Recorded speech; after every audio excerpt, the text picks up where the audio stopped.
Okay, Halida.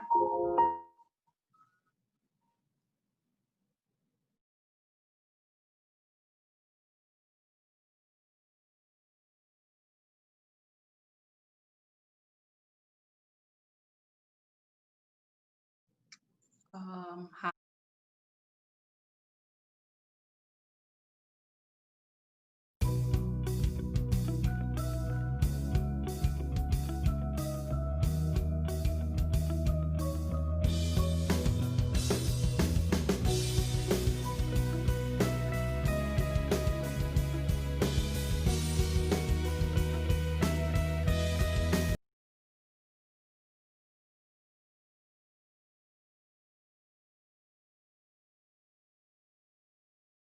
Good morning to you all.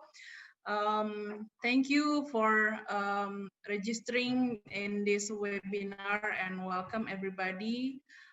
This is the third webinar series on CSO role and its sustainability in the new normal age, where this time we picked the theme to discuss is children as a vulnerable group in the middle of conflict and domestic violence in COVID-19 pandemic situation. This webinar series is organized by Humanitarian Indonesia, Human Initiative, Asian Disaster Reduction and Response Network, and International Council on Voluntary Agencies. And this time we will also have support from Save the Children Indonesia, Plan International, Asia Pacific region, HAMI, and then Aloha from Afghanistan. So we are welcome you all in this webinar, and we hope to have a productive discussion with you regarding the topic that we are having right now. So for the briefing, if you are very new to Zoom webinar, um, at the bottom of your Zoom, you will see two different menu, which are chat. So chat is used for informal communication. So you can say hi. I see Suhaila. Suhaila Nuri from Afghanistan already say hi to everyone. So please do so. And you can choose whether you want to speak to all panelists or to both panelists and attendees, or to whom you want to speak privately. And then also, please do not use the chat for submitting your questions, because there will be another room for that. At the left of your chat, you can see Q&A, and please submit your questions there. You can submit your question and it will be popping up in the open tab, and then the moderator or the speakers can see your question and answer. And if your question already answered, it will move out to the answer tab. So please be reminded for that. And please also to address whom your question you would like to submit it to, because we have three speakers here, or maybe to the other panelists as well, if you already familiar with one of us in the panelists or the organizer room. We will also get help from the sign interpreters. There are two sign interpreters here that will be helping us for those of you who need sign language. So thank you, Mbak Yulina and Mbak Mada. They are under the name Juru Bahasa Isyarat. It is in Bahasa Indonesia language. So for those of you who need the sign language, please pin their videos, so it will be helpful for you to understand the content and the discussion. And we will also stream this webinar on YouTube, YouTube Humanitarian Forum Indonesia and ICFA Network. Please connect there if you want to get the replay. If somehow you lost the connection and then you want to watch again the webinar, please visit both of the website, both of the YouTube sites of Humanitarian Forum Indonesia and ICFA Network. And you can also see Facebook of ADRN and Human Initiative. Our webinar will be also streamed there. So yeah, let's start this webinar, and I hope we have a productive discussion during these 2 hours webinar and exchange information from the region, particularly in the Asia Pacific region. And to start this webinar, please permit me as the representative of the organizers to welcome you all and call on the Pak Tommy Hendrajati as President of Human Initiative, also part of this organizer, to deliver his opening remarks. Pak Tommy, the time is yours.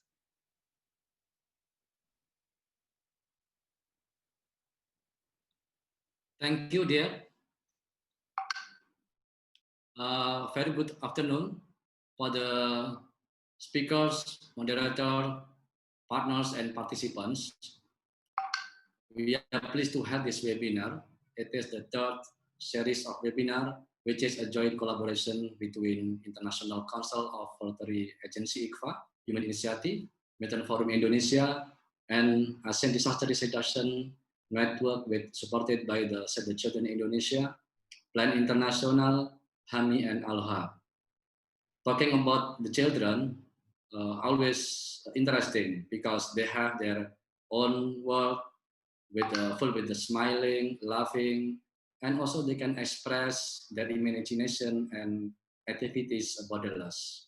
Unfortunately, the situation is totally different when we meet them in the different situation, for example, in disaster area or in the conflict area. So we feel that they have no future, they have no hope. So children is very one of the vulnerable groups during armed or conflict communal, and then disaster event and outbreak disease such as COVID-19 pandemic. Currently, children are impacted by the COVID-19 pandemic. Well, impacted socially, physically, mentally, and emotional development. This impact will threaten the level of their welfare. UNICEF reporting on July 2020, nearly 1.19 billion students in 150 countries affected by the school closures. 2.1 billion people still lack access of safe water at home, and also increasing number of the domestic violence of children during the COVID-19 pandemic. On the other hand, with the ongoing pandemic, a lot of assistance for the children has decreased and even disappeared, which has affected millions of other children. Adjustment strategies and efforts to increase assistance specifically for the children in each conflict area and refugee camp are needed. So the situation become worse when we get the multiple disaster in one place, such as COVID-19 pandemic and natural disaster, as is the case in the Asia Pacific region. So to find out the solution and effective way to tackle the situations or these challenges, we should make collaboration among humanitarian actors.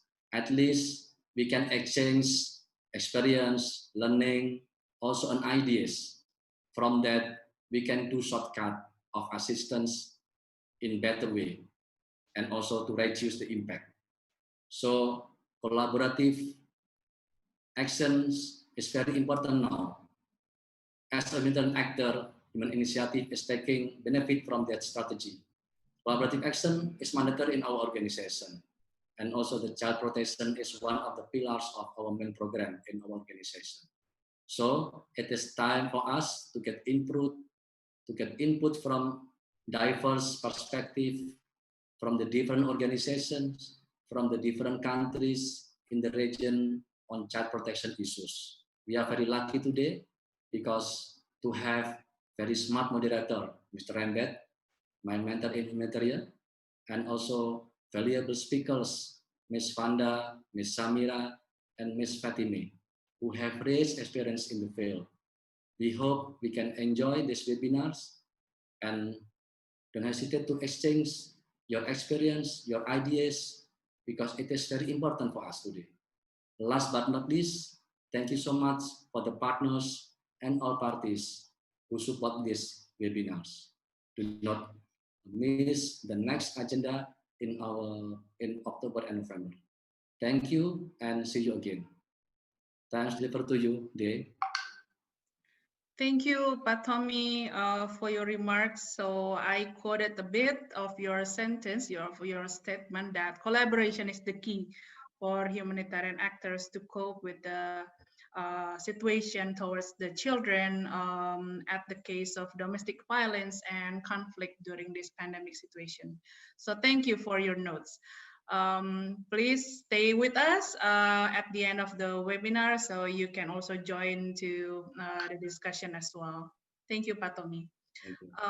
Next, I would like to call on Ting Rui Huang from ICFA as the acting regional representative of ICFA for Asia and the Pacific region to also deliver her remarks and welcome everybody in this webinar. Tingri, the time is Yes, yours. thank you very much, dear, and a very good day to everyone who joined from different part of the region and beyond. A good day to my peer colleagues as well, panelists, co-organizers here. So my name is Qing Rui, and I am the acting regional representative for ICVA, which is short for International Council of Voluntary Agencies. We are a global network for humanitarian NGOs across different regions. And also as a co-organizers for this webinar series, along with our colleagues from ADRN, Asia Disaster Response and Reduction Network, HFMI, Humanitarian Forum Indonesia, as well as Human Initiative based out in Indonesia as well. So actually, part of our mandates as a global network is to help our members and also more broadly NGOs in humanitarian sector to understand and to communicate with each other, to learn with each other, and also to connect with other key stakeholders in the humanitarian sector, including, for example, UN and donors and much more.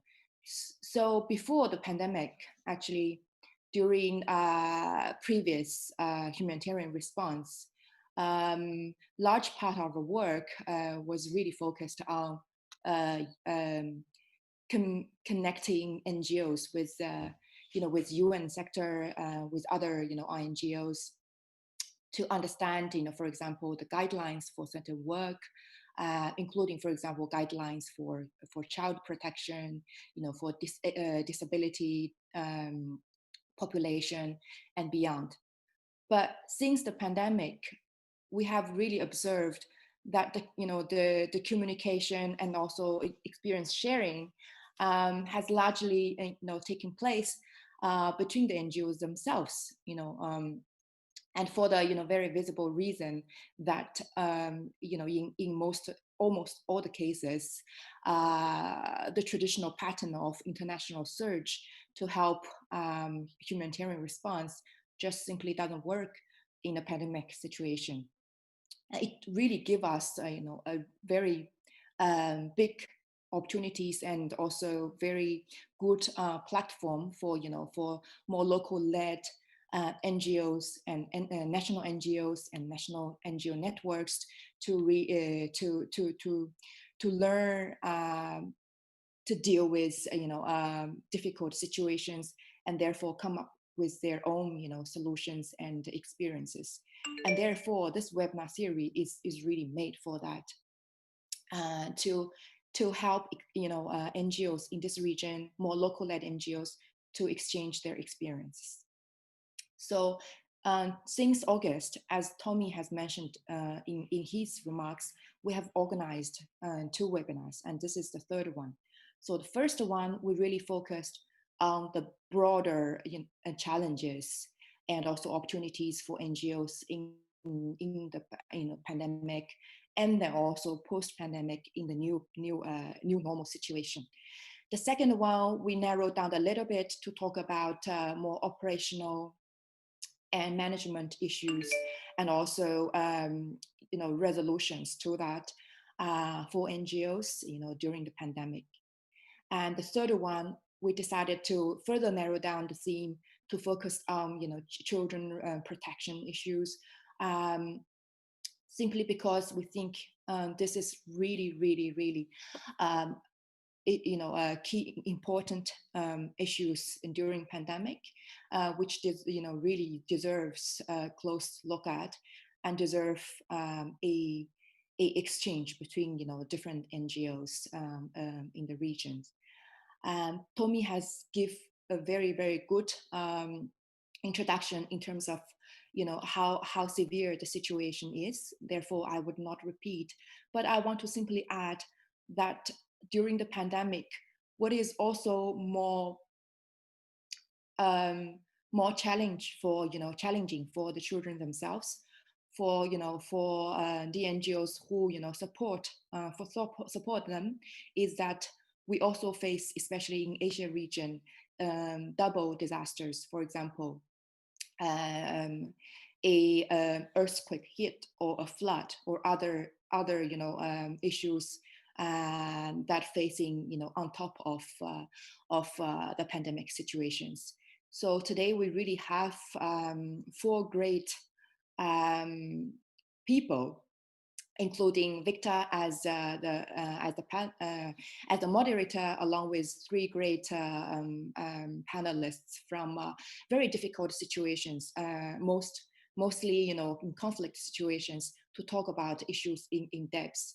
And I really wish the webinar goes smoothly and well, and really could share very close up and ground experience from them to all the participants in the webinar. And I also hope that many of you could continue your engagement with us in the forthcoming webinars as well. So I'll stop here, and thank you very much again for joining today. I'll pass the floor back to Dear. Thank you. Thank you very much, Chingri, for your opening remarks. And I think by your remark, we are also introduced to the content of this discussion on how the situation, along with the theme that we are bringing right now. To get also more information on that, we also have one video that we would like to play and to share with you. Please, my colleague from Human Initiative, to start the video, and after that, we can pass on to Pak Victor. This is a time of increased stress and increased risk for violence in the home. There's good reasons to think that emotions like anger, anxiety, being scared about what's happening, and uncertainty about the future can be dangerous for kids to be around. Kids really thrive in routine, and the pandemic is dramatically changing routines for most families. That means often parents are either home much more often and spending the entire day with their kids. So there's a lot more time together. And on the one hand, that seems like that could be really nice, but after a while, it may be really kind of disruptive for expectations about what life is like. When we think about who's making reports to Child Protective Services, it's often those who work in the schools, teachers and other professionals within school districts. But given that schools are closed, that important source of monitoring kids is no longer available. And so pediatricians, who already play a huge role in kids' lives and serve so many kids, they provide a really important role in protecting kids, not only promoting their health, but to detect if they're at risk for being harmed.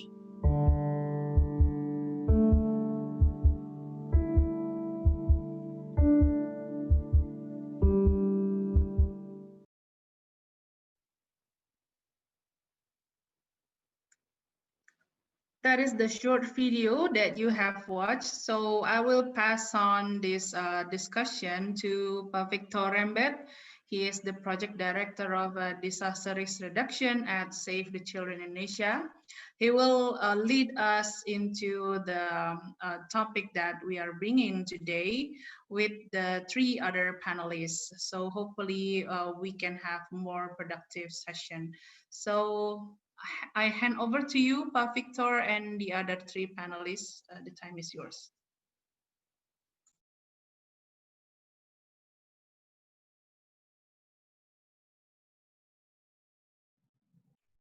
Okay, thank you, dear. And for sure, it's such a good remarks from Mas Tommy and also King Rui from giving us a background or perspective of what we are going to discuss this afternoon. In Indonesia time, this is a very difficult and challenging time because this is after lunch. People are getting sleepy, and then of course could get away from this discussion easily. But the topic is very needed at this moment because we're talking about children as vulnerable group in the middle of conflict and domestic violence in COVID-19 pandemic situation. We realize that this is not an easy situation. And we also realize that looking at the short video clips that children are stressed out, and also based on our organization, at least Save the Children International, we realize that at least this last decades, about 260 million children are out of schools. Many more will happen during this pandemic. And then 168 million children are involved in child labor. And well, the most, I think the saddest thing is nearly 28 million violence happening to the children's. And therefore, this is something, the discussion that we would like to really get in touch with our reality as to provide safe havens for children's anywhere, everywhere. And of course, we are going to learn this from at least three ladies who are great ones. And of course, we will learn from them because they have their own expertise, skills, experience that will help us understanding the topic much better, for sure. The first one, I'm so happy to introduce Fanda Lengkong. Fanda has been a long time colleague in humanitarian sectors in Indonesia, but now she is serving as a Plan International regional person that will provide us with the view of regional on how this topic could be discussed in that perspective. And the second one, we are so glad to have Ms. Fat, refugee women and children from Iran.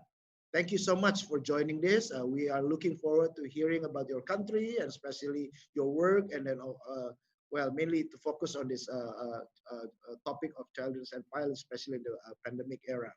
And the third one, Samira Nori, the founding members of Asian Local Leaders Organization for Humanitarian AIDS. Aloha. This is a very nice wording of abbreviation. Sounds like a Hawaiian word, aloha, which means that you are thinking about bringing the joy despite all the conflict situations and all the difficulties that your nations and your people in Afghanistan is still facing up till now. So without further ado, as we already had the background from Tommy and Kingwei, and also the short video clips, I would like to first of all discuss and asking Ms. Fanda, what is violence to children, especially when we are talking about our discussion? Could you provide us a background, because you are from the regional perspective? You could at least provide us a big pictures of what is violence in terms of children. Please, Ms. Fanda. Thank you so much, Pak Victor, and hi everyone. Again, a very good morning as well as good afternoon to everybody. My name is Vanda Lengkong. As Pak Victor already mentioned, I'm currently the Head Disaster Risk Management for Plan International Asia Pacific based in Jakarta, and I'm Indonesian. So selamat siang untuk semua yang orang Indonesia. I also saw there are some familiar familiar names on the participant list, which is I think it will be really great to enrich the discussion. So Pak Victor asking, what is violence against children? I think in terms of the definition, we basically familiar with it, and maybe we hear it, we read, or perhaps we the one who try to kind of like really advocate to reduce the violence against children in our neighborhood, in our family, as well as in our community. By definition, Pak Victor, it's basically include all forms of violence against people under 18. And it could be, perpetrated by parents or other caregiver, peers, romantic partners, or even stranger. So sometimes we think that people closer to the children will be not able to do or become a perpetrator for violence against children. That's wrong, because sometimes most of the case is basically coming from the person that closer to the children.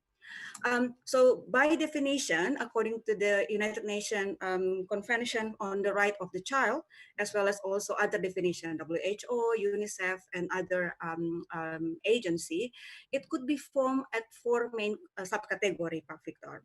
It's related with physical violence and abuse, mental and emotional violence and abuse, sexual violence and abuse and exploitation, which I think recently become more intense with this COVID-19, and neglect. And there is a key things that we need to making sure and need to be aware of. It can occur in many settings.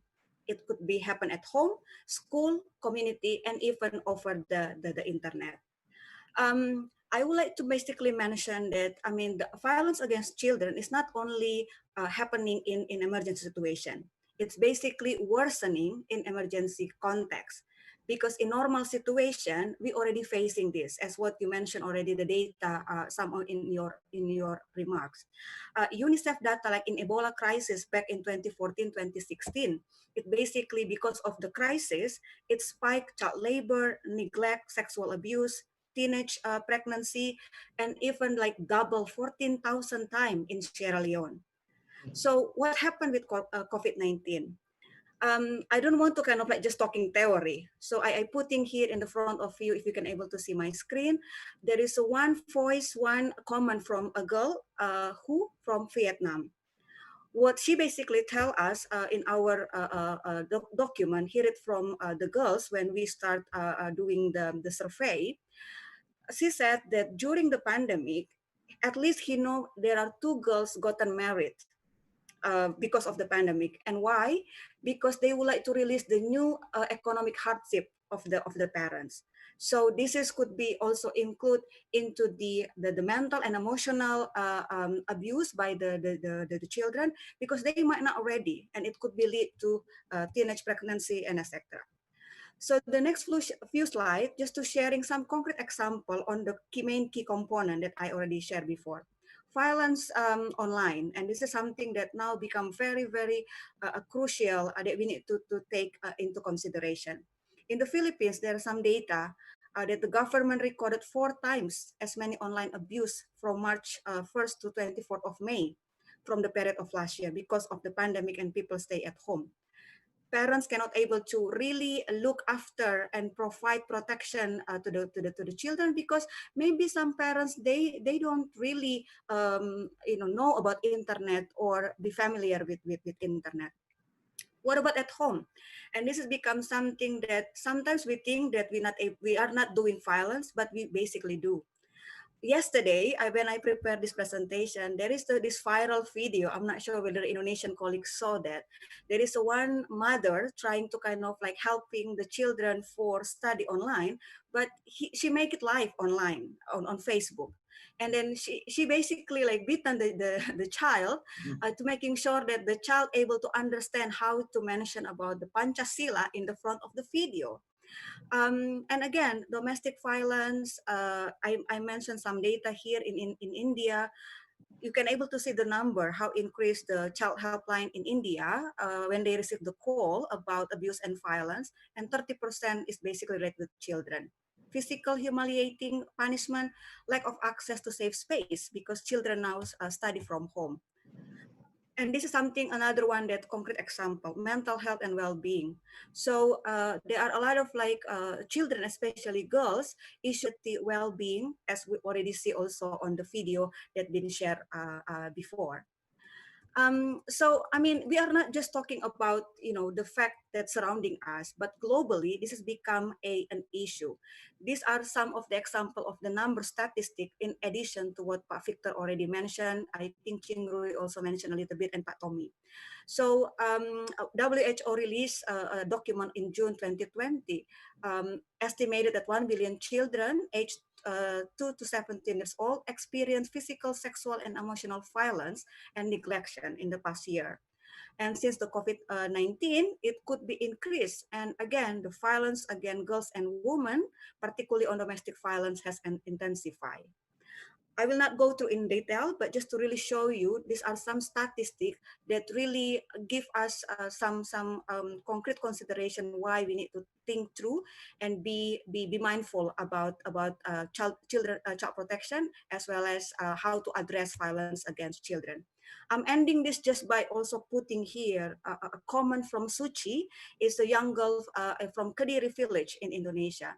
What she's basically said that many children struggle at home, and it's basically mentioned about the 4 subcategory what is violence is all about: stress, exploitation, domestic violence, child marriage, difficult study at home, burden, and again it's talk about gender inequality when we are dealing with violence against children.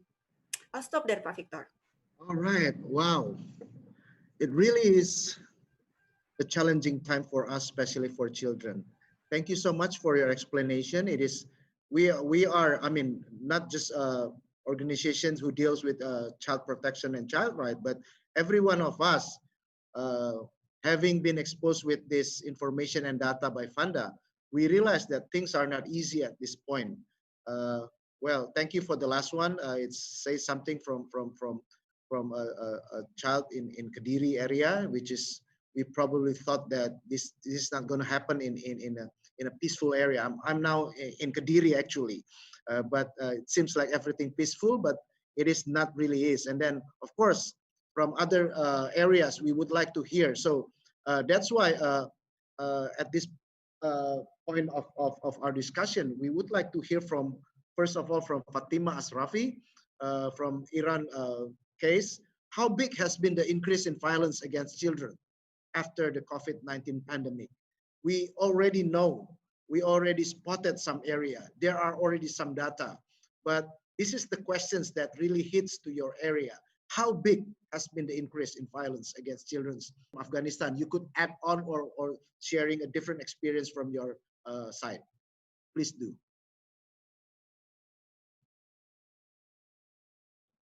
Fatima, you have to unmute first.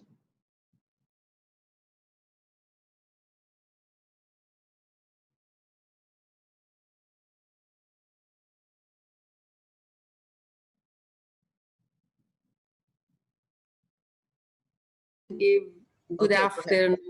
Good afternoon. Yeah. Good afternoon. Yeah, good afternoon for all of my colleagues from international NGOs and local NGOs, UN. I'm really pleased to have this opportunity today to present our experiences in Iran. With Hami through the pandemic, and for all of you. As you know, Iran is one of the biggest country who hosted for millions of Afghans and Iraqis refugees, around 4 millions Afghans. Unfortunately, regarding to Afghanistan situation, fragile and unsecure Afghanistan situation, this number is increased every day. Just as a quick starting, I like to mention to some information about our situation and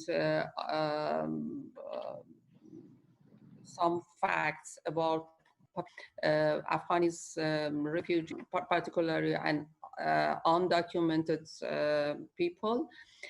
As I mentioned earlier, the number of Afghan population safe area for all children, including documented and undocumented. Um, it is very important to mention most of job that most refugees are employed is unskilled jobs such as simple services, construction, landscape, and agriculture. When COVID-19 beginning in host city for Afghan and Iraqi refugees, we have been facing a series crises such as economic collapse and local restriction led to higher rate of unemployment in the month following lockdown. It has led to decline or lose of income, especially for undocumented migrants and asylums, and people do not have job insurance and permanent employment support. That unfortunately, majority of this level societies are Afghanis people because of undocumented people and fragile economic situation. About in this regard, we have been starting all of our centers in provinces were open despite of the risk of the pandemic and closure of public school. For all of our students and clients to follow their study through online education activities, as well as their situation at home. Because unfortunately we received lots of reports to from families pandemic affected within the family in to raise domestic violence against women and children. Beside sorry of sorry to our interrupt, but could yeah. you be more focused on violence against children after all the background? What happened with the children after the increase in violence against children? Yeah. Little by little, I wanted to the first concentrate to the society's situation and the situation of our clients. Then talked about the violence against children, because as you know, when families facing with economic collapse, all of the aspects of their relation which affected from this situation. And unfortunately, we received lots of reports how this situation affected within the family. And in other side, we received official and unofficial reports from governmental and national NGOs that's huge children smuggling from Afghanistan to Iran. because unfortunately COVID-19 more than affected to Iran, affected in Afghanistan with fragile situation and unsecure economic and social situation.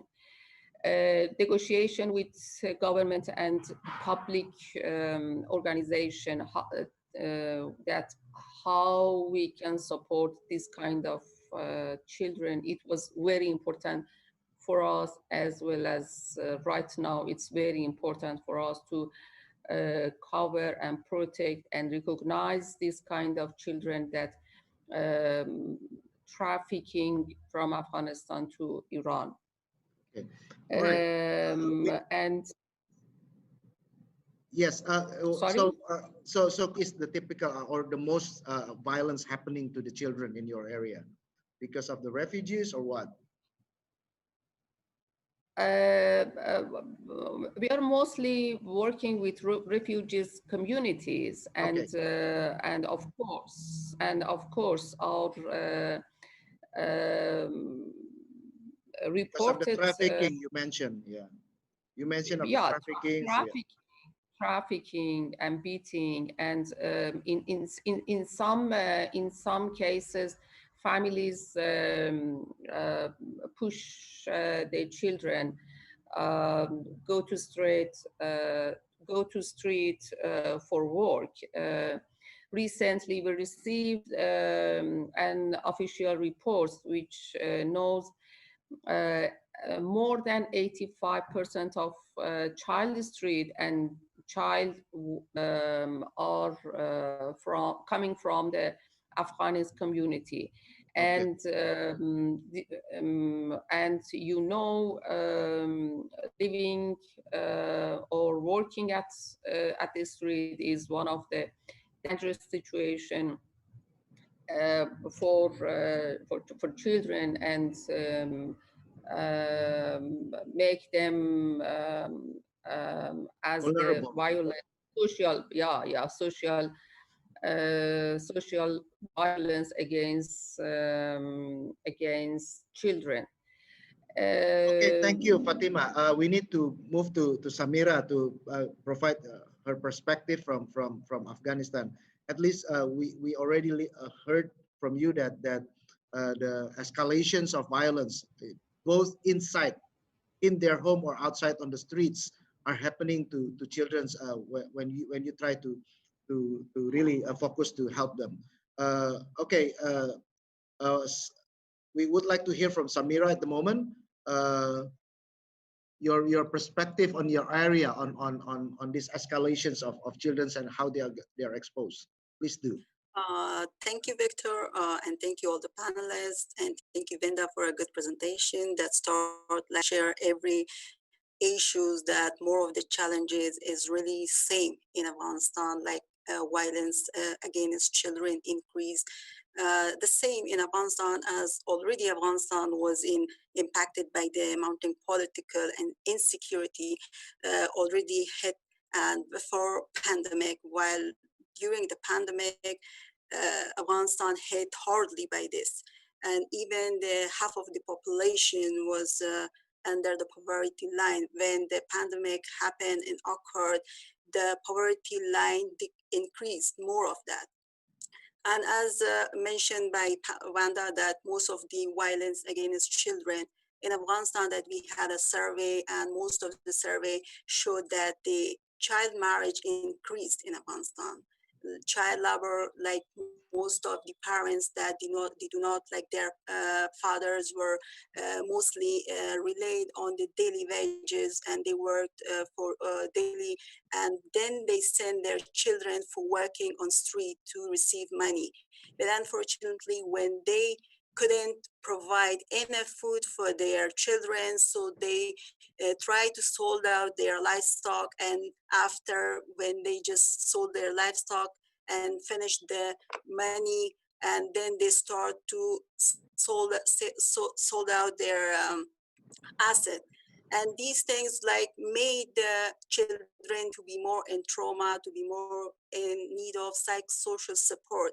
And after that closure of these schools, as already we had 3.7 million children out of school, and after closure of these schools, more than 10 million children lost access to education, and like 1.2 million children already working even before pandemic, and after pandemic that number increased, child marriage increased, and even more the women and girls were more impacted by this, because as child marriage was already there in place, and this pandemic made them the family uh, to increase these challenges of the child marriage of the girls. And most of the out of children that we have, like 3.7 million, 60% of them are girls, and girls children are more vulnerable. And from other side, as Ms. Fatma said, that children are beaten by their families when the situation, the economic situation get critical, then definitely the physical violence also increased, mostly in remote area that they do not have any access to education, they do not have any information, they do not have any information on the child rights. So these all things increased. What we as a partner, like local organization did, that most of the organization from the child protection, education, WASH, these all partners together with other international communities try to support the ministries like Ministry of Education to provide the education during the pandemic. That as I'm managing the education emergency program, so we did support the Ministry of Education to develop a learning material that we could provide the children with some learning material to be busy with that, to be not much in trauma. From other side, we also develop the tour that how we can put the community mobilizer, teachers, and as well as the officers that they are in field for the children through mobile phone. Like community mobilizer, already the awareness of the COVID-19, that how can you suggest or give information, pass the information to the teachers through mobile phone. And then the teachers, as we have most of the community or CB class, the teachers have contact with students. So they contacted the parents, even we just shared the information of the COVID-19 aware masjid speaker, loudspeaker. And then if there was any case that had any symptoms of COVID-19, then we refer that to nearby. Most of the areas we do not have any nearby clinic, then we just connected them with the doctors to provide the information. So these are the things that we have done during this pandemic, even though that the already there was challenges of the violence against children, and after pandemic, these all challenges increase. These all violence increase, whether it's a child marriage, child labor, or out of school children. They were in psychosocial need of psychosocial support and child protection. So there was already in place, and after the pandemic, that these all increased. And as we have returnees from Iran, from Pakistan, and as well as we have IDPs, and we are working with them, and we are working in remote area. In remote area, there's it's a place that they have no access to the basic rights, to the basic services. Okay, So these Samira. are the challenges that happen here. Yeah, thank you for at least emphasis on it's similar with Fatima that because of the economic stress, it creates something. The fathers brings home the violence because of not seeing a hope on economics in your area, and then the childrens are the vulnerables. The similar one with Fatima, childrens are the most vulnerable, and even the violence is increased, and more so, it's so sad that 60% are girls, and children are being even well, to the forced marriage is one of the quote unquote solutions of the parents to release from the economic stress. Well, thank you so much for that, and also thank you for Fatima from each perspective on the place that you work with. And Fanda, would you like to confirm or affirm that this problem happened elsewhere because of economic situation? Parents are so stressed out, and domestic violence is increasing, and more so, children are on the streets, and also something that we just raised in the UN General Assembly. Some children, some girls are saying out loud that they don't want to get married as child marriage. Could you confirm and Yeah. affirm that, Fanda, in the Yeah. regional from regional perspective? Thank you, Pak Victor. So I basically mentioned some data, no, in my presentation before, and this is not just because something that data that we got from without clear sources. We do survey, we do research. Recently, Plan International and Save the Children at the regional level at the Asia Pacific, we released this because we made the thematic brief that we are trying to kind of like targeting the government, no, ASEAN and SARC on really putting children, child protection at the center of the COVID-19 response. And yes, you mentioned about the disruption, one of the impact to relate with child marriage, which is Samira mentioned, Fatima also mentioned. I mean, there is a prediction that 13 million child marriage worldwide between 2020 and 2030 Oh my if we goodness. are not do something from now on. And just been mentioned also by the two other colleagues that what happened with the violence against children, one of the reason the behind is because of the protection system is disrupted Mm. with the COVID-19, with the lockdown, with the large scale of restriction of movement, and suddenly the children have to be at home, right? Usually they spend how many percent of their time in school? So yes, as been shown in the video, and now they should to be study from home, and sometimes the parents, caregiver, they didn't intention to do violence to the children, but they also overwhelmed. So there is kind of like domino effect about all this kind of like why the violence against children is happening. Another example, Pak Victor, how many times children spend online? Yes, they're using it for learning, no, for study. But then how many hours that the parents going to take care and look and sitting with them, no? So we don't know that they might dealing with bullying online, cyber bullying, and as well as they could be get the sexual abuse, I mean, through online.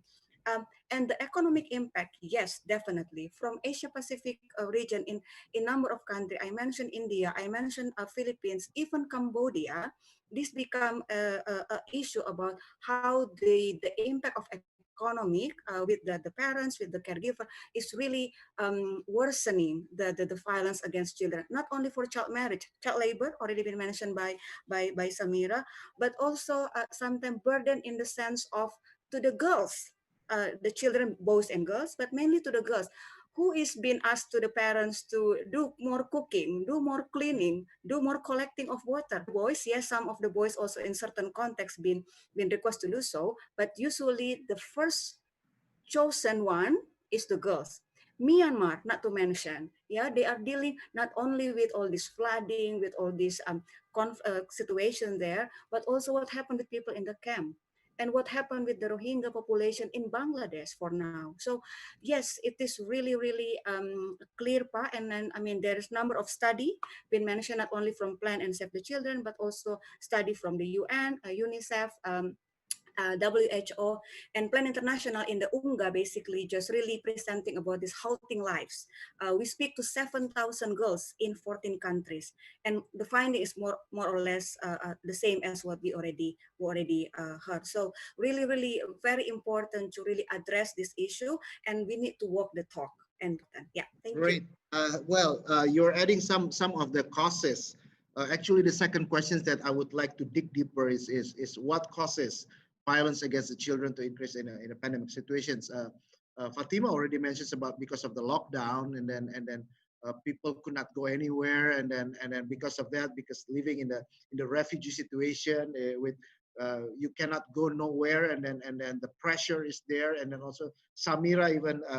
Well, it's similar with Fatima says that because of economic pressure, that they really do something that that bring the violence back home, and also the becoming the most vulnerable persons that can be affected by this violence. And they are also something that they felt like the easiest way out is to do the child's marriage. And of course what Fanda says, adding with that with the internet or digital gadget that we use, and sometimes could create more problem than a solution, and others. What, however, we would like to hear, I mean, I would like to dig deeper. What causes violence? Of course, economy, lockdown, and then also this pandemic. But is there any cultural reference? Or I would say, I should say this sensitively, religion can also be the causes, because girls or children's in general, in terms of culture, is considered less powerful, or or something else. Uh, Please share your experience whether this is true or not. If it's because, I mean, we want to dig deeper, not just complete my responsibility toward my goal. And as I said, that 60% of girls are out of school from 3.7. So it's also due to the culture barrier, because they are not willing to send their children or daughters to schools. It's also a culture barrier. Like in most of the area, the violence against girls are more than the other boys' child. The girls are more vulnerable to these all the challenges, to all the violence. As Wanda mentioned, that beating them, working them, that you are not going to school, now you have to work, girls out of school. But the girls, those girls that they are already had access to education after this pandemic, when they were at home, the physical violence increased. And these all are related to culture, because side it's not like there's nothing to say that you have to do these things against your children, because they are not aware of the child rights, and they are like putting the priority to the culture rather than religion. They are not like they are saying that it's our culture, we have to do these things, but it's not in their religion, even not in Islam and Christianity. In any of the religion, there is nothing like this, but people are more giving value to their culture, to be not like feeling ashamed of other community members, to telling these things that your daughter is sitting here in your home, you have to she has to marry. So these are the things that there is in place. And after the COVID-19, like during the COVID-19, these things are increased more. Okay, thank you. Fatima, could you add on, or from a different perspective in terms of cultures that could really, well, not just endorsing, but also creating this problem to children, especially girls, as victims of this economic crisis or pandemic crisis? Yeah. Okay, your video.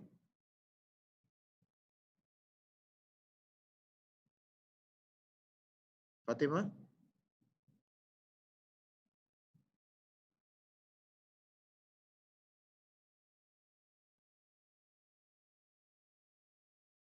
Could you turn on your video?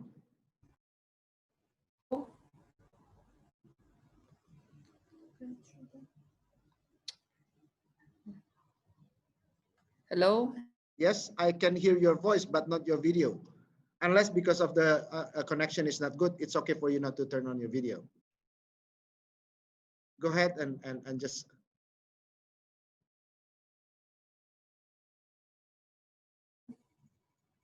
I can hear your voice at the moment. Yeah.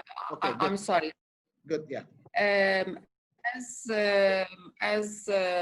other colleagues mentioned, unfortunately, particularly for our clients and the Afghan community, which are mostly our clients in Iran, this situation affected very well, very high, because in some reason that's COVID crisis push and push this situation. For example, less education in their family, traditional customers is available for family, and even recently, in some recently months after COVID-19, we have some experiences from families in different places in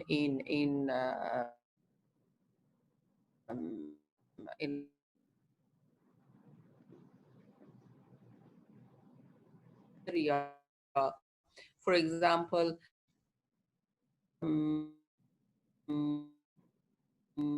that to force marriage. In some cases with family, because majority of them complain about the economic situation, and some other believe their traditional culture, and we cannot, maybe sometimes we cannot work anymore. But in some cases, particularly person, we have, for example, we have tools, sometimes treat them, we can complain, or we can send a letter to Iranian police and complain against you because early marriage is prohibited in Iran, and in some cases we succeed, and in other no. This issue is unfortunately, for example, maybe related to some ethnic in our clients, in Afghan people, for example, maybe Pashto ethnic is this kind of issue is higher than other ethnics, and majority of them living in marginalized area with less access with them. Okay, thank you. Thank you for yeah. Of course, we realize that some cultures, or your wording, or ethnic or tradition is something that can make the things worse in this pandemic. Panda, one of the four violence that you mentioned is against children. There are a few examples. So number one, for example, during the pandemic, there are some children, they have their caregivers, either their parents or their babysitter. And for example, when the babysitter have confirmed positive, and then they have to be separated by with their caregiver, with their babysitter, for example. And at the same time, the parents basically need to go to work. So then the children been maybe stay alone in their house, or maybe given to their grandparents, which is they are not used to it. So in that sense, in addition to that example that already confirmed with COVID-19, that the family go play around in their neighborhood, but then suddenly they have to be stay at home in their specific room, and only meeting with their parents during lunchtime, because they need to be separated, as part of the health protocols. There are other things also relate with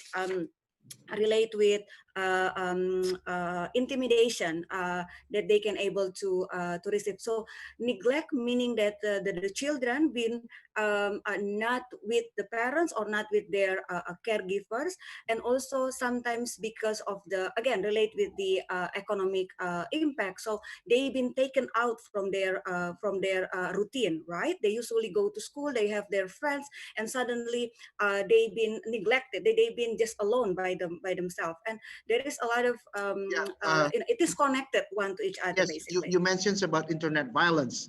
That Yes. means they are being neglected by their parents because they don't take care of the children. They let them children do whatever they want. Is it part of negligence? For some point, as long as the children is not being surrounding by caregiver, by adult, not under supervision.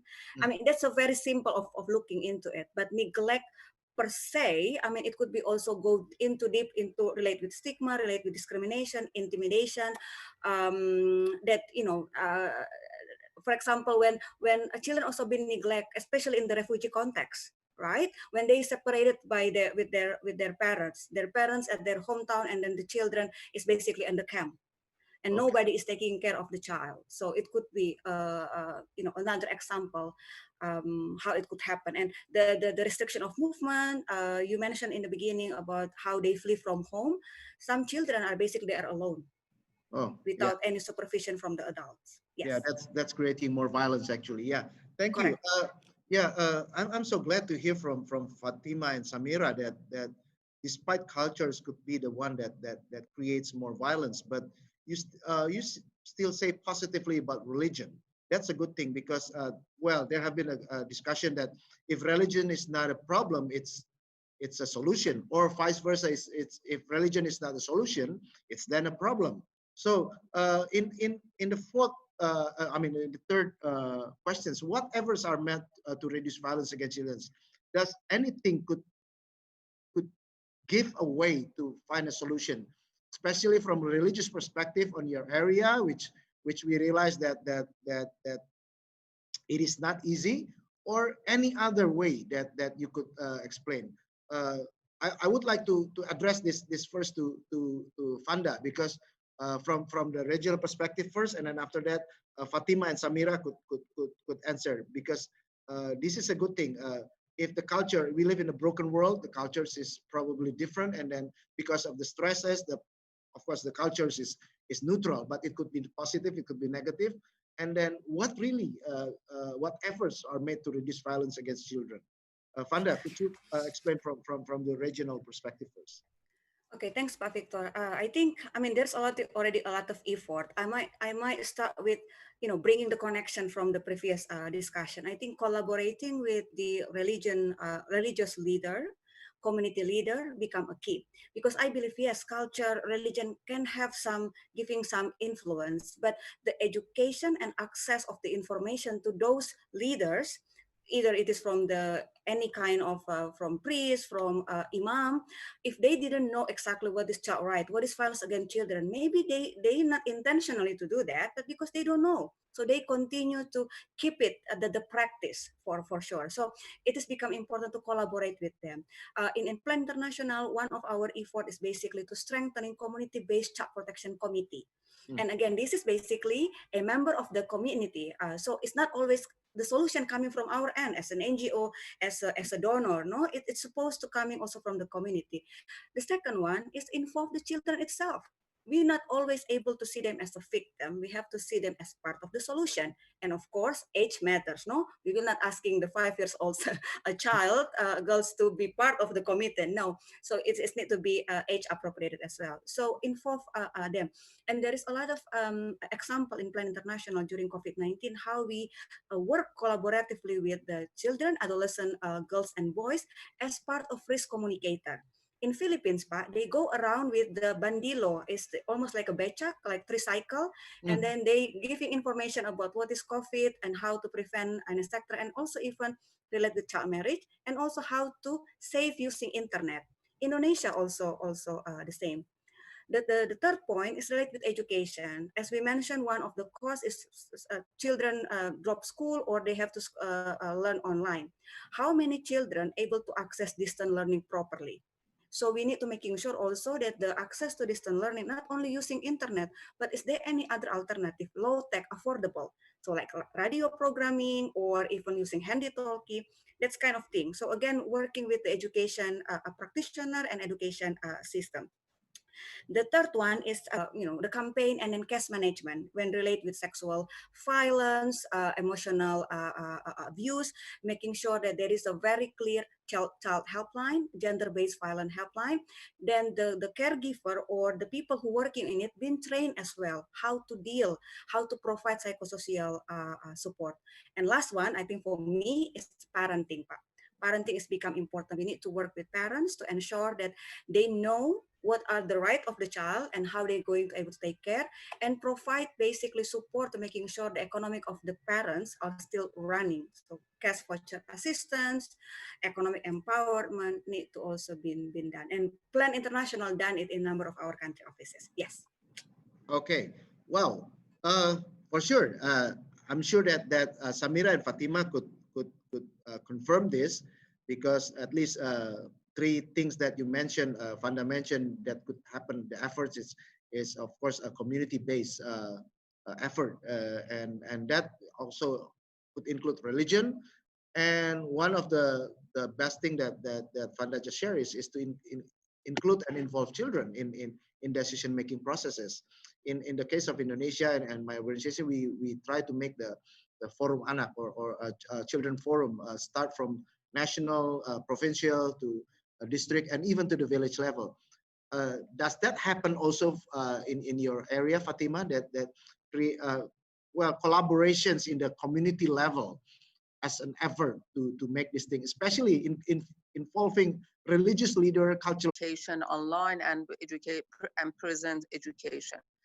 For example, for child street and child labor, municipality and social services organization have responsible in this regard to recognize this kind of children with their family and support their family, and concentrates their support, not only the children, even the family, because they believe if we support family, a family can support their children and less some of their problem within the family. And also in other side, for example, Ministry of Health, they cover all expenses of COVID-19 from the families and children free of charge after President's order that refugees, including legal and illegal Afghan refugees, can access to COVID-19 provision, health provision, and treatment provision in the hospital. As I mentioned earlier, unfortunately, the base on the problems is economic and cultural. And just we at this moment, with less access to international resources, local resources, just we can working to support families mostly, and reduce their expenses from the COVID or from other things that may change or transfer economic burden to children. Okay, thank you. Samira, could you add on for that? Yes, sure. As we just know that most of our people that they are following their worked on the teacher training manual that we included beside the pedagogy part of the teacher training. We included the child protection and like social support, and then DRR. That through these we are just giving the training to teachers, and then then we have SMC training, like training to show us that they are from the community. And these all are the information or the manuals that we are providing to the community, to the remote community. And they are like, we have seen or noticed some changes in community. Even in some part of Afghanistan that I'm implementing the project, one of the teacher, it was a female teacher, she was a female teacher and she resigned. And the community leader couldn't find any other female teachers to provide the other children, like the girls. So he said to our organization that if you cannot provide the, from his pocket, provide the transportation cost to the teacher and brought her from the center of the Kandahar. Slowly, like it's not that easy to change the mind of the people that they are already illiterate, they are not educated people, and they are living in very stress of economy and poverty. So it's not much easy. So we are doing these all through the campaigns, to the different programs. And as a education manager, we are doing this, and the child protection actor doing through other different activities, that how they can bring the changes and behavior and information from the perspective of Islam. And these are the things that we are doing. Okay, good. Wow. This is really an effort that crafted, not just crafted, but integrated religion in the modules that you could reach out to the people. This is a very non-traditional effort that sometimes an NGO try to put a space with religion, but actually religion is a part of the solution. Thank you for explaining from your context. I would just keep the fourth question as the last of our discussion. At the moment, I would like to open up a question and answer session. And the first one comes from Suhaila Nuri from Afghanistan. Actually, she's my colleague from years ago, and then I didn't realize that you are relatives from Samira. The question is, Ms. Fahima mentioned that huge number of children are trafficking from Afghanistan to Iran. So this is for you, Ms. Fatima. You mentioned that the huge number of children are trafficking from Afghanistan to Iran. So this happened even in COVID-19 pandemic situation too? What was the reaction of the Iranian government towards those trafficking children? Okay, you could answer this. Yeah, this situation is not new. Unfortunately, maybe recent years, it's better. Hello? Yes, go ahead. Yeah. Sorry. This situation is higher recent years, since 3 or 4 years ago. But unfortunately, during the COVID-19, regarding to Afghanistan situation, this situation is the number of the number of children is high, and this one of our main concern, unfortunately. Okay, all right. Well, there's another question from Rahmat Taufik. He said, correct me if I'm wrong, this is to all the panelists, to ask or pushing children working is part of exploitation, which is not right under this perspective. How about Malala, Pakistan, or Greta Thunberg, who is now also working to the campaign with their own subject? Is that kind of the pushing children to work? Okay, who could answer this? Fanda first and then Samira. I know that Pak Victor going to ask me first. Thank you, what's the question? Mas Rahmat.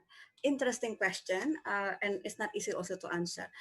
For me, we cannot push children to work, because again, as you rightly mentioned, it is part of exploitation, and we basically try to work to address violence against children.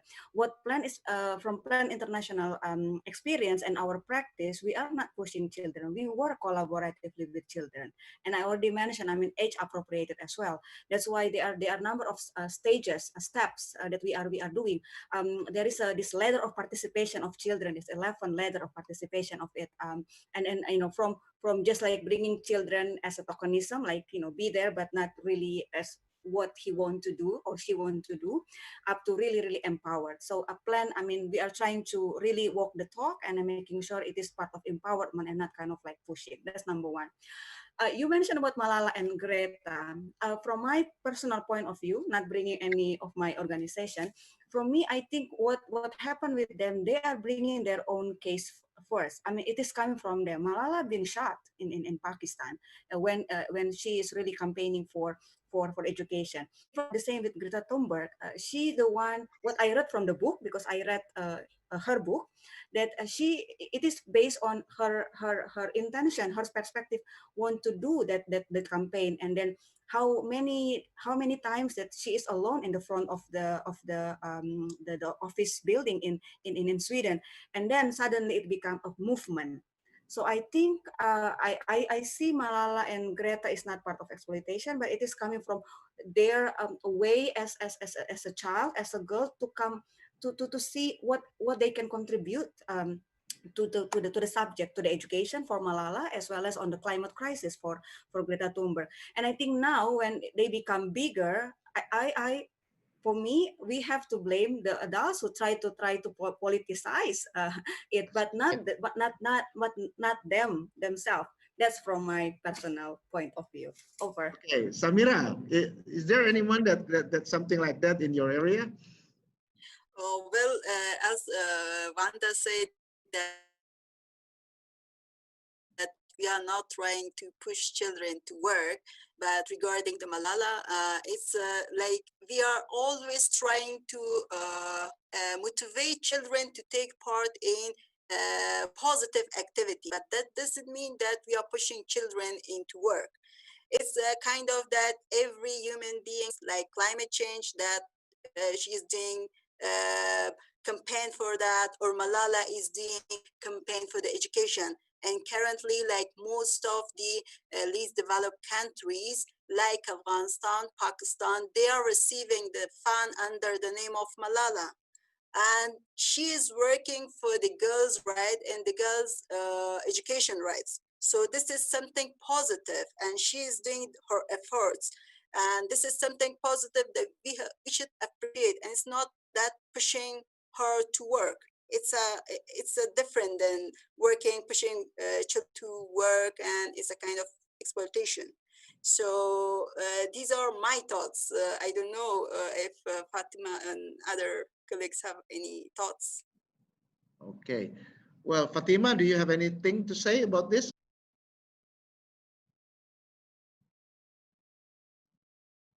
Fatima?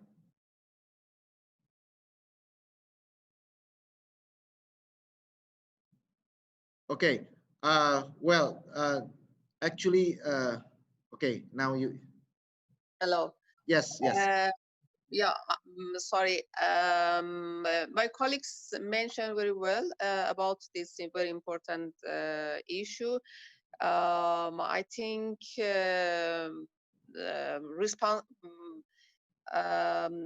awareness and informations for children to know about their responsibility and their situation is not working, but is very good values in society. And I think the question is the main question is a very controversial question. And we cannot compare Malala's working and Malala's activities with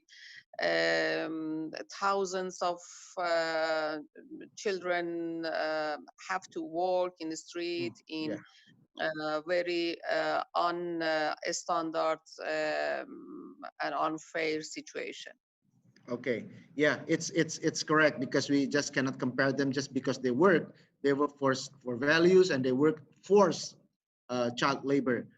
We have heard from South Asia, or from the conflicting area, from Southeast Asia. I would like to ask at least some opinions from the Far East, from Japan. I saw that here Takeshi is here. If you could say something, whether children in Japan or in other area of East Asia also well, experiencing the same problem. Takeshi, are you there? Yes. Okay, you could share what happened there. Yes, Victor. Sorry, can you hear me? Yes, yes, yes. Okay. Nice Sorry, to I'm. meet you here in the webinar. Yes, thank you very much, and thank you very much for sharing all the experience and the work that you do and the issues that children are going through.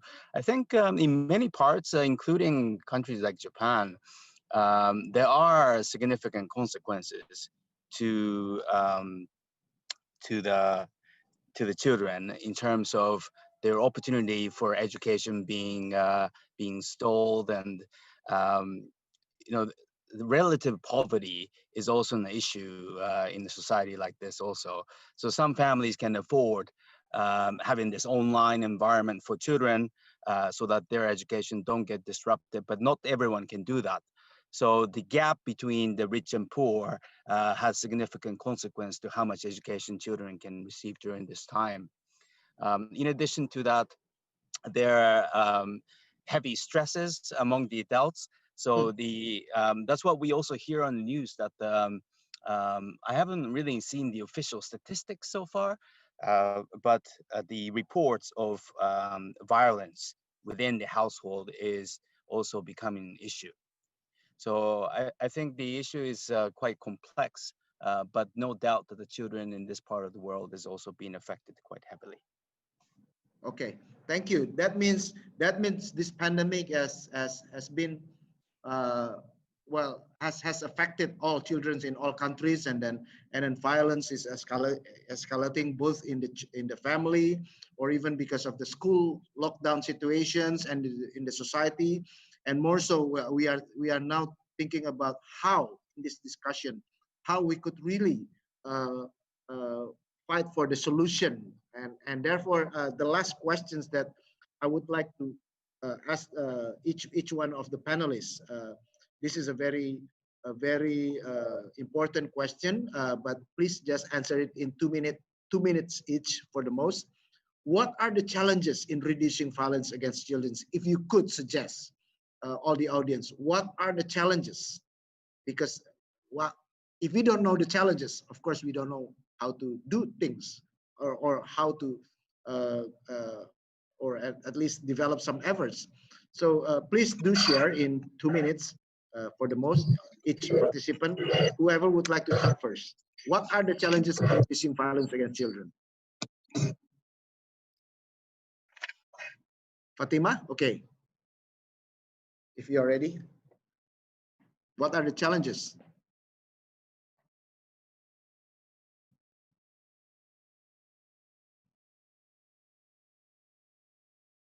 Fatima? I can hear your voice, but not. Yeah, yeah, Okay. I'm What here. are what are the challenges? I'm here. I think, as I already mentioned, I think less education and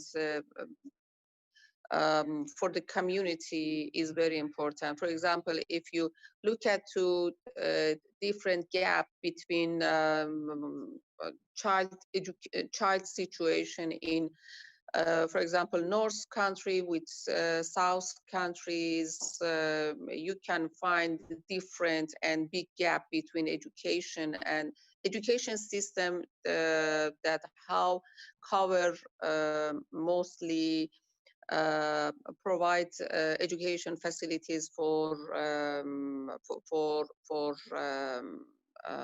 children, even forced education for poor families or some families that have no any responsibility for their children.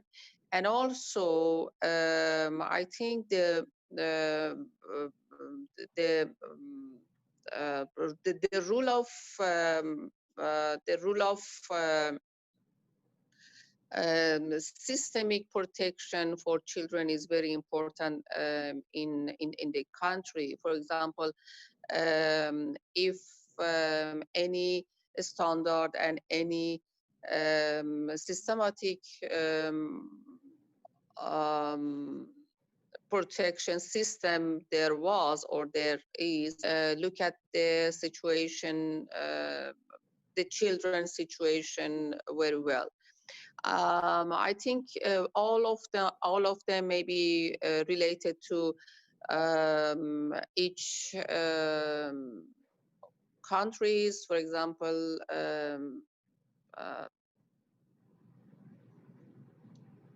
Go ahead. hello.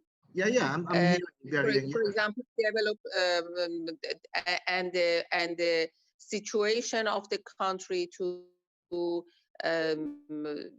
development situation, gap between the standard is very important to talking about the Violence against children is the insecurity, and second part, the poverty, and the third, the displacement and lack of education among the people. Maybe we are like all the national and international partners are trying to somehow decrease or reduce this violence, but the insecurity, the poverty, and from other hand, decreasing in the humanitarian fund or assistance of Afghanistan is also prevent departments to work with children. Okay. Yes. Thank you, Fanda. Yes, I'll second Samira is basically relate with the funding as well. I mean, from the regional perspective, when we that the law, policy, and regulation relate with protection to children need to be implemented accordingly. It's not only on the paper, but the duty bearer have to be responsible in implemented that. Second one, I think on funding, GHRP, the Global Humanitarian Response Plan for COVID-19, even it's just like 20% been funded. So there is a challenge on making sure that the protection services should be funded adequately as well as resources, and we will not able to do that if we don't have the funding, even for international NGO. So that's the biggest challenge, I think. All right. There's one question actually that I would like you to address this. Shares views on possible opportunity for universal social protection and preparedness for all children in Asia Pacific. Anyone would like to answer this? Possible opportunity for universal social protection and preparedness for all children in Asia Pacific. Who would like to answer this? I might start yeah, sure. very briefly. I think for that one, yeah, it's also something that we consider in Plan International, again, with our latest research on halting lives impact towards girls. Social protection become one of the things that we are considering and then putting there. It is relate relate with the livelihood and making sure that there is a increased access of cash as well as food and others means of capacity that the parents will be able to have in order to help the children, and it might be able to reduce the violence against children. Preparedness always becomes something that become essential and important, and again it will need to relate with the policy and regulation as I mentioned before. So again, we can able to provide insight, input, but again duty bearer will be the one who making sure that it is being regulated accordingly and also being funded.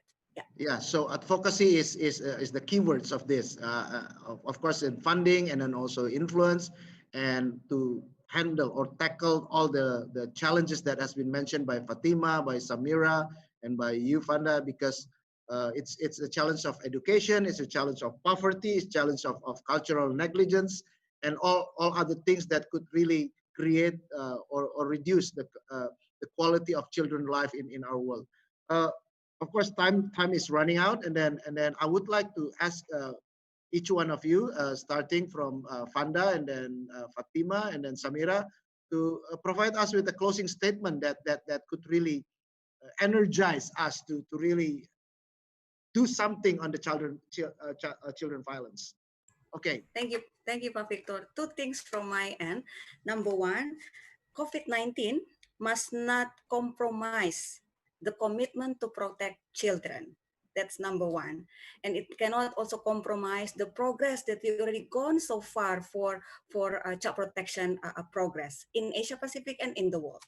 The second one, the protection needs of children have to be at the center of COVID-19 response and all emergency response that any humanitarian actor need to be doing, and then report mechanism, reporting of gender-based violence, child marriage need to be funded adequately, so it can be able to reduce the risk for that in the future, for the best interest of the child.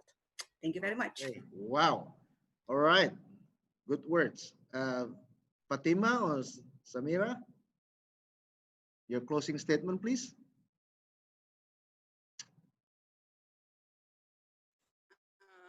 From my side, as I know that in context of Afghanistan, children are more vulnerable, so we really should care and we should really advocate for the child rights as due to the cultural barrier, due to lack of awareness among people that they do not have how to care for their children. So we should really more do the awareness among the communities that they are really far away from the information and the child rights. All right. Good. Child Thank you. protection is the key. Yeah. Fatima, your closing statement. In our clients, refugees and asylum seekers and migrants, children, it's very important to know these issues. Refugee issues is not national responsibility. In all aspects and all dimension is international responsibility and needs to global solidarity, including child protection or refugee child protection. And in this regard, I'm proud to know in Iran we do very, very well, and other my colleagues in NGOs, in government or public institute concentrate very well to child refugee, but it's not enough because unfortunately their problem is very high, and maybe we can solve a part of their problems. And finally, I think is burden sharing in this issue is very, very important. Okay, wow. Burden sharing is very important. And of course, this closing statement is wrapping up all our discussion because, well, the good thing is that all of your closing statements are very, very strong ones because we know that we could not work by ourselves. And despite the worsening condition of children as a vulnerable group in the middle of conflict and domestic violence because of COVID-19, we can really try to handle this with care. We can, as Tommy firstly says, we can do in the collaboration to do the child protection and never COVID-19 pandemic situation, reducing our commitment to child right and child protection. So our discussion regarding children as a vulnerable group in the middle of conflict and domestic violence in COVID-19 pandemic situation are finishing, but we bring home all of the things that we have been shared. Please handle with care these things. Children is our future, and despite they are become the most vulnerable group that can be victimized during this stressful condition of economics, and then a very difficult situations of health pandemic, and more so the society that could probably neglect them, even from the national or provincial or even district level, and even to the family level could neglect them as part of the solution. But children could always need to be heard their voice. They are not just the victim. They are not just vulnerable, but they could be the one that can have their voice. And because of that, I would like to finishing this up with one word by Eglantine Jeb. Sorry to say this because she is the founder of the Save the Children, but this is something that she says that I would like to share. Every generation of children, every generation, this is of children's over the mankind the possibility of rebuilding his rule of a world. We believe this. We believe that the children's, they are the one that can really make us learning about what is the possibility of rebuilding our world, who is ruining by the pandemic, and the economics is getting worse, and everything else is getting worse, but we still have hope with the children through some of our collaboration. May it be NGOs, may it be government, may it be religious group, may it be any one of us. Let us work together and let the children offer us the possibility of rebuilding his ruin of a world. Thank you so much. I hand this over to Dear, and then we are so glad to have you, and thank you so much, Fatima and Samira. Thank you, Fanda. Thank you for everyone who would like to be in this discussion. Dear, this is your time. Thank you. Thank you, Pak Victor, for moderating the session, and thank you also to Thank you very much. Kafanda, Fatima, and then Samira, and also Takeshi, the one who contributed at the last time asked by the moderator. And also thanks to all the attendees that have submitted their questions. We value so much your participation this time, and then your question really enriched our discussion. Also, I would like to apologize for those who are watching the YouTube. For some technical reason, the connection is not really going great, but we will ensure you can watch the replay after this with better connection and better video. And also, actually, Pak Victor, there is one question left from Human Initiative YouTube from Pak Alex Stefanus Ginting. I must mention this. His question is what the major solution in education for study children at this time. But unfortunately, because we ran out of time, we cannot really answer this question. But hopefully, if one of the panelists can visit Human Initiative YouTube and then look up the question, perhaps you can also join us in answering this question. I think that this question will be great if one of you can answer that, and also to all of you who are the expert on this question. So thank you very much for all your participation. We really appreciate your time, your contribution, also your thinking. And also I would like to remind that this is the webinar series. This is the third one. So the fourth one, or the next one, we will have on 28th of October 2020 at the usual time, 1 to 3 p.m. GMT +7 or Jakarta or Bangkok time. The discussion that we will bring is the maintaining accountability in the humanitarian response during pandemic. This is really an interesting topic, I guess. So please, everybody, if you have interest in this topic, you can join us in this webinar. And also you can suggest whether you think from your side, from your organization, you have somebody that is very well experienced in speaking of that topic. So please feel free to contact us. I guess all of you have already received the contact persons or the invitation before this webinar. So you can contact either Rita Takuri from ADRN or Halida from Human Initiative. Either one of them will help you to connect to us, the organizers. So yeah, that's all from our side. So we really thank you on behalf of the organizations, Human Initiative, Humanitarian Forum Indonesia, ADRN, and ICFA, and also from the Save the Children Indonesia, Plan International, Asia Pacific region, HAMI, and Aloha, who are really generously supporting this webinar.